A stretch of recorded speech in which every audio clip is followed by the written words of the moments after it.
Hi நண்பர்களே, morning as usual டீயோடு தான் நான் டே ஸ்டார்ட் பண்ணேன். டீன்றது ஒரு நல்ல ஒரு ரிலாக்ஸேஷனாக இருக்குது. அது என்னவோ தெரியல, சின்ன வயசுலலாம் நான் டீலாம் குடிக்க மாட்டேன். பட் இப்போல்லாம் எழுந்தோடனே ஃப்ரெஷ்அப் ஆகிட்டு கண்டிப்பாக ஒரு டீ எடுத்தால் தான் என்னால் வந்து டே ஸ்டார்ட் பண்ண முடியுது. பசங்களை அனுப்பிச்சாச்சு.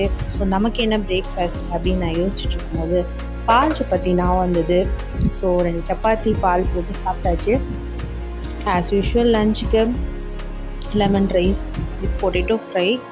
ஸோ இந்த வெயில் காலத்துக்கு வேறு என்ன நண்பர்களே செய்கிறது, அப்படியே குழம்பு வச்சாலும் செய்யணுன்னு தான் இருக்குது. நான்வெஜ்ஜில் ஏதாவது செய்யணுன்னு, பட் அது லன்ச் டைமில் சாப்பிடவே முடிய மாட்டுது. தயிர் இருக்கா, லெமன் ரைஸ் இருக்கா, இல்லை தண்ணி ஊற்றி கூட நான் சாப்பிட்றேன். அந்த மாதிரி அந்த குழம்பு சாப்பிட்றதுக்கு ஆள் இல்லாமல் அது விளாடிட்டுருக்கு. லஞ்ச் பாக்ஸ் கூட இந்த மாதிரி கலந்து சாதம் கொடுத்தா தான் பசங்க காலி பண்ணிட்டு வராங்க. முன்னெல்லாம் நம்ம அம்மா ஏதோ ஒன்று செஞ்சு வச்சுட்டு போவாங்க, நம்ம என்னைக்காவது வேண்டான்னு சொல்லியிருக்கோமா? ஆனால் இப்போ அப்படி கிடையாது. பசங்களை கேட்டு இன்னைக்கு நாளைக்கு இதை செய்கிறேன் ஓகேவா சொல்லி செஞ்சாதான் அது காலியாகுது.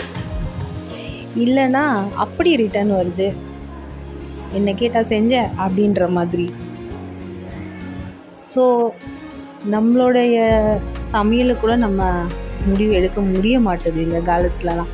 பசங்களோட இஷ்டம், ஹஸ்பண்டோட இஷ்டம், நடுவில் நமக்கு பிடிச்ச இந்த சப்பாத்தி பால் இதெல்லாம் கொஞ்சம் கூட செஞ்சு சாப்பிட்டுக்கலாம்.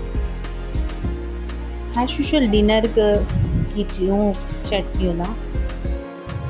அதுதான் ஈஸியாக டைஜஷன் ஆகும். ஸோ அதுதான் பண்ணிடுறது. இல்லையா ரைஸு ரசம் அந்த மாதிரி டைஜஷன் ஆகிறதுக்கு தேவையான விஷயங்கள் நான் பண்ணிக்கிறேன்.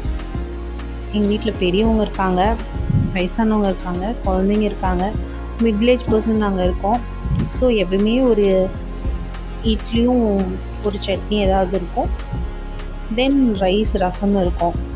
ஸோ யாருக்கு என்ன வேணுமோ நாங்கள் சாப்பிட்டுப்போம். அவ்வளோதான் நண்பர்கள்.